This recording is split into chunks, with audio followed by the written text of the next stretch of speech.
Hey friends, welcome back to my channel. If you're new here, my name's Heather. Today I am starting a reading vlog. I'm so excited to do this. I have not done a reading vlog, I think, since Christmas of 2020. And I really struggled with it because it was in the Christmas season and I was still recovering. I was still trying to do all of the things and make Christmas magical for my family. And yeah, it was a big struggle for me, and it kind of fell flat because I wasn't happy with the book that I was reading, although I loved the movie adaptation better, I guess. I loved the movie adaptation of the book better. So it was Skipping Christmas, which is Christmas with the Cranks, and I just didn't love it. I found myself just wanting to read something else. But the book I'm going to be doing a reading vlog of is Not a Happy Family by Sherry Lapina. So it says, Bricken Hill in upstate New York is an expensive place to live. You have to be rich to have a house there. Or anywhere right now, right? And Fred and Sheila Merton certainly are rich, but even all of their money can't protect them when a killer comes to call. The Mertons are brutally murdered the night after an Easter dinner with their 3 adult kids, who of course are devastated. Or are they? They each stand to inherit millions. They were never a happy family thanks to their vindictive father and neglectful mother. But perhaps one of the siblings is more disturbed than anyone knew. Did someone snap after that dreadful evening? Or did another person appear later that night with the worst of intentions? That must be what happened. After all, if one of your family were capable of something as gruesome as this, you'd know it, wouldn't you? So I'm excited about it. It's got a really cool cover. I love kind of the different uses of color, and then of course I love a pink spine. A lot of my books are black or blue, so it's funny whenever I get a book that has a pink spine. It kind of makes me happy. So anyway, it's really beautiful house there and all of that jazz. And let me know below if you've read the book. I plan on running my errands. I've got to, like I said, I'm going to go browse in TJ Maxx for a minute. I need to treat myself to a new mug, and I'll get back with you as soon as we are there.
Hey guys, I'm getting ready to go into Aldi. I will say that TJ Maxx was a success. I don't have my tripod with me because, like I said, I was expecting to bring my camera. So I don't think I have an actual tripod in my car anymore. I used to keep one in the console just in case. And no, of course, I do not have one. So we're going to do the best that we can. I wanted to share with you a couple of things that I got at TJ Maxx, which you just saw me like sharing a couple of Disney things that were in the story. So I was really excited to be able to share that with you. I'm so sorry. I'm trying really hard not to jiggle the camera, the phone, whatever. So I wanted to share a few things that I got with you. The first thing was this Joffrey's coffee, and it was the Disney Easter collection. And it is Happily Ever After caramel and dark chocolate. It is their medium roast. But look, guys, it's got Mickey and Minnie in their sweet little Easter attire, and this says compared to $10 was $7.99. I was really excited to find this. They had another one, it was like banana. I'm like, I don't want banana flavored coffee. I'm not a huge flavored coffee person. I always think it just tastes more like chemicals to me. I just don't want any part of that. We use real butter. I do not use margarine. We have margarine in the house now because that's all my mom likes to use, like on toast and stuff. But anyway, I've been using like a Christmas Disney bowl. A Christmas Disney bowl that I got years and years ago at Target. And I've just been covering it with like cling wrap and leaving it on the counter. But I broke down and became an adult today and I bought my own butter dish. And I'm really excited. It's so gorgeous. I love the design here on it. And that was like $5. So that was really great. I wanted the Pioneer Woman one, and I saw another one that was like a wood bottom and a ceramic top. And it held a lot more butter. I think it held 4 sticks. And it was $10. And I said, you know, I really don't need that much butter out at a time. The guy was looking at me like I was crazy. But I got 2 more things, which I'm really excited about. So give me 1 second to unwrap them, and then I will be right back. Okay, so the last 2 things that I got were so great. I love them so much. This is the mug I ended up getting. It's this beautiful blush pink, and it says "How Sweet." Thought this was really cute. I could use that for Valentine's Day. It would be really cute at Easter to maybe put some little peep kebabs in it for the table or something. I don't know, but I felt like I could use it for more than just Valentine's Day. I love the top edges on it. You can see it's kind of not a perfect round mug. It's kind of a crazy little shape to it, and I really like it. I like that I can fit my entire hand in the mug.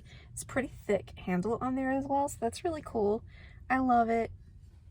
It's super sweet. Like it says, how sweet. And then the last thing that I got is pretty random, but I wanted a new wood slice, and I really liked this one a lot. It has some nice chunky pieces out of it, and it feels like it has the whatever you want to call it over the top. So it's not like rough wood, it's finished. Can't even think of what it's called right now. But anyway, I got a new wood slice. I thought it would be really cute for displaying things in the house or taking photos for the gram. I don't know, but I loved it. I wish I had gotten another size, a bigger size, and I may go back sometime this week and look for a bigger size, because I had started thinking of a different way that I wanted to start doing flat lay photos, and that would require a bigger, I don't want to break my butter dish, but that would require a bigger one to start doing different flat lays for books for Instagram. So I don't know. I thought I could do ears on there. I think it would just be really pretty for flat lays.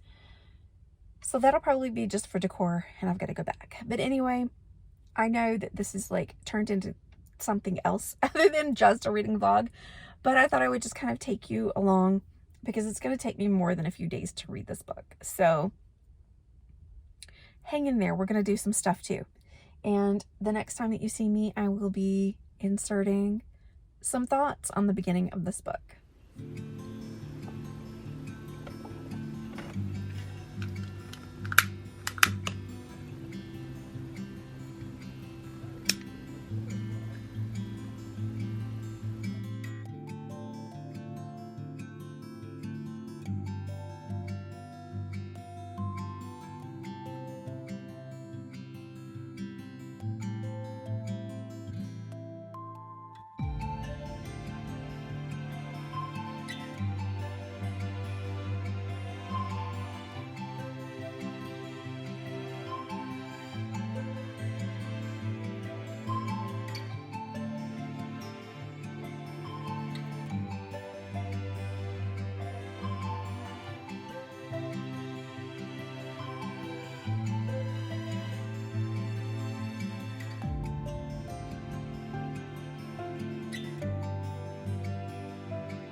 am 112 pages into this book and I am loving it. I have loved Sherry Lapina's books before. I've said that a million times already, so let's just move past that. I stopped at Starbucks and I got a Irish cream cold brew. Isn't it gorgeous? I was scared that they were out of it because it's typically only out around the holiday season. But it looks really great. If you've never seen it before, it's got like hot cocoa, not hot cocoa, but it has cocoa powder on the top of the cold foam, and oh my gosh, it's so good. So first I sip, then we talk books.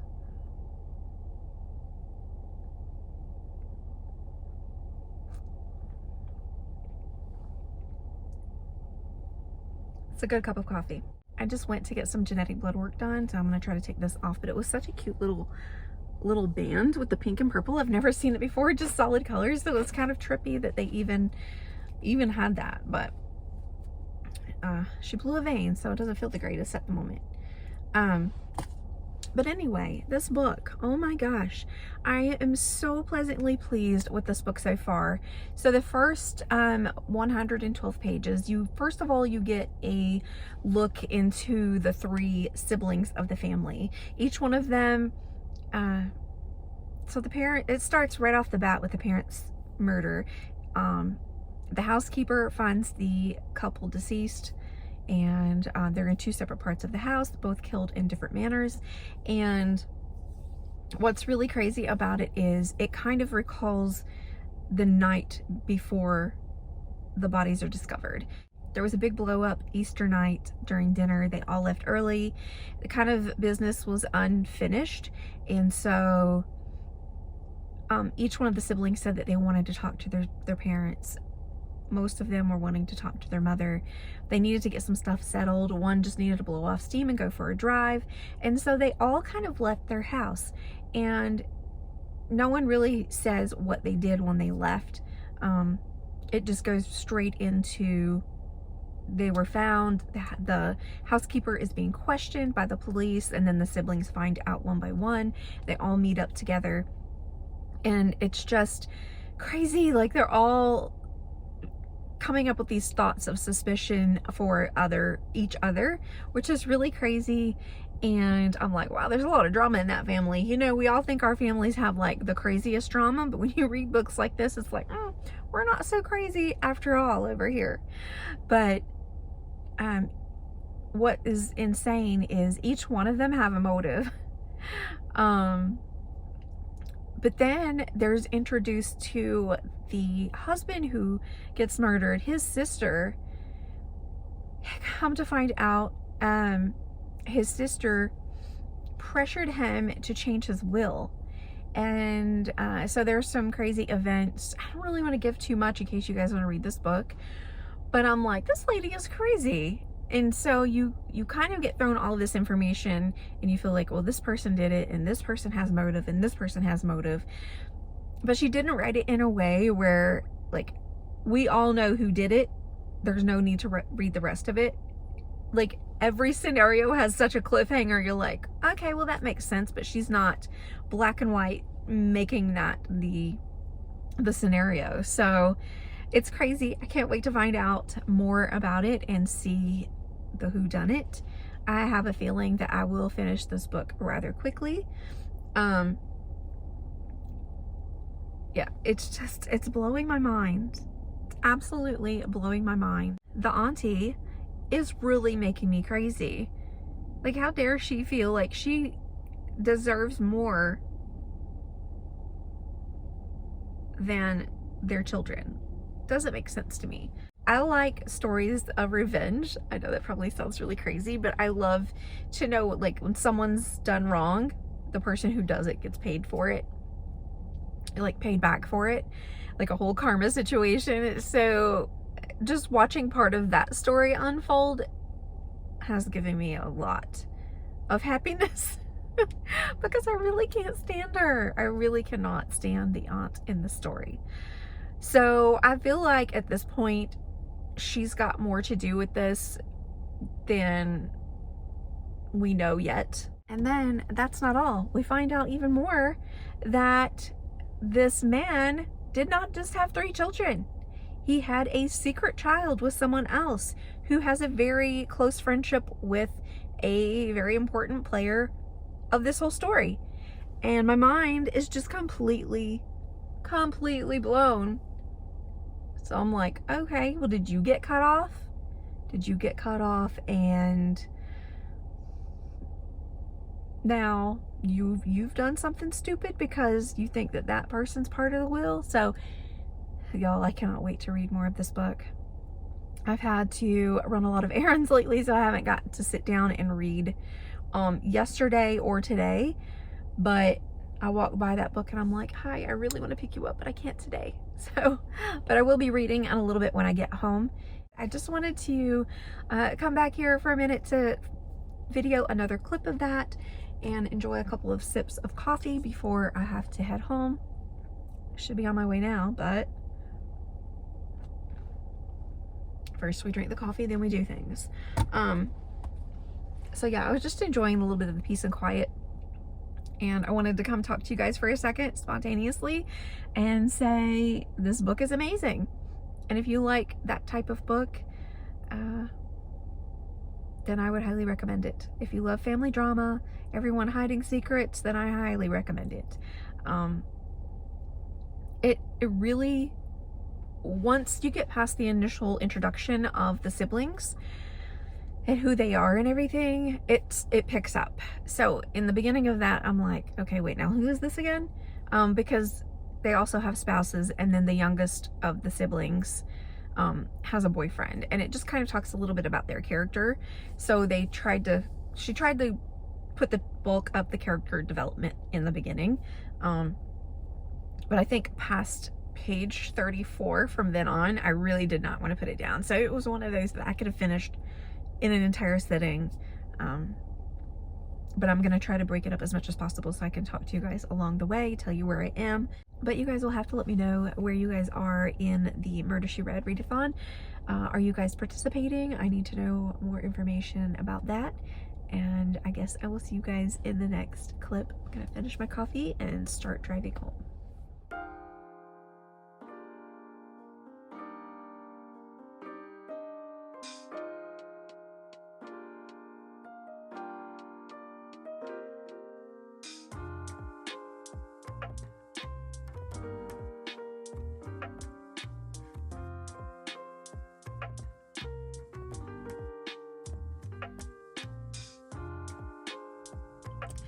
Hey guys, I had planned on coming to you guys in front of my bookcase because I cleaned it. It looks so great. It's organized so beautifully. And I thought, you know what? I'm going to wrap up this reading vlog in front of my bookcase, but I didn't. I had to run to TJ Maxx, shocker, and I had to run to Target, which I'm in the parking lot right now. And there is so much glare because of the light today. I don't know if I would have made it home without a headache first to sit down. So I'm just going to come to you now. I finished reading the book, the last 80 pages last night, and I honestly couldn't put it down. It was so fast paced. This author throws so much information at you, left, right, and sideways. And I am so grateful for the crazy in my family right now, because there is not one person that stands behind the other. They are all throwing each other under the bus. They are all airing their dirty laundry and everything they've ever done in the past. Not everything, but you know what I'm saying. They're throwing out family secrets that are no one's business and are not even relevant of this whole murder whodunit situation. It's the housekeeper that finds them. She washes off the knife because she thinks one of the kids were capable of it. And everyone points their fingers at one sibling, and then they all shift gears and point fingers at the other sibling. They're all lying about the whole thing. There's so much that happens, you guys. So much. And it comes at you at such a rapid pace that by the time you find out who has done this, the author is almost just like, all right, this is how we're going to end the book and we're done. I mean, you are at this constant fast-paced situation. You're getting so much, I don't even know how to explain it. You're just getting so much thrown at you. So by the time you get to the end of it and you're like, oh, well, that's it. That's the end. Okay. I'm not okay with having so much thrown at me that it's keeping my interest and then have the ending fall flat. And it's not about who done it that is the problem. It's not the way that they've told how it happened. It's that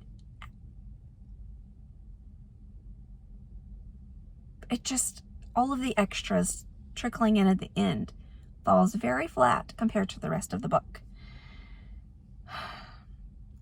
I will say that after you go through these very repetitive police questioning, interrogations, and things like that, and the investigation of where they're going to look at their houses with the subpoenas, and they're taking the people's cars and looking through all of that for evidence.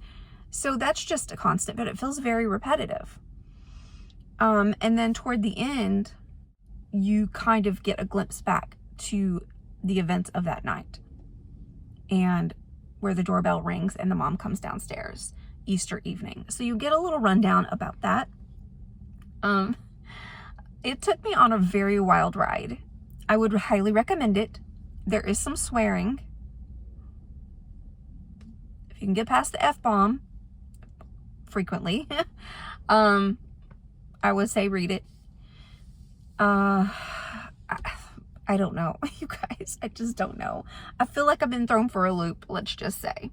This video is actually supposed to come to you at the end of March to wrap up the readathon. However, because I am reading this book first, I'm just going to go ahead and upload it in order so it doesn't get lost in the shuffle. And I want to kind of keep my thoughts a little bit more together where the readathon is concerned. This was supposed to be my last part of the episode that I was creating with the prompts that I chose. So I hate that it's coming, in first, but it's okay. I will get all of the prompts finished. I will be filming a video each week for this readathon, but I will also be filming one at the end of the month, kind of doing a whole reading wrap-up situation for this readathon. And hopefully I'll get to connect with you guys a little bit in the conversations about what you have been reading all month when that time comes. So I'm really excited for this book, Not a Happy Family. Like I said, I recommend it. I would probably give it a 4 out of 5. 4.5 out of 5, I think. Just because the ending drove me crazy and some of the detective conversations and interviews and stuff were very repetitive. Those kind of conversations were really repetitive. And other than that, I think I would have given it a 5-star for me. I think it's going to end up being probably one of my favorite books of 2022. I know that's a little premature to say that at this point, but I really kind of am feeling that way about this book. So before I wrap up this reading vlog, I did get some book mail. I'm going to try to sit this down,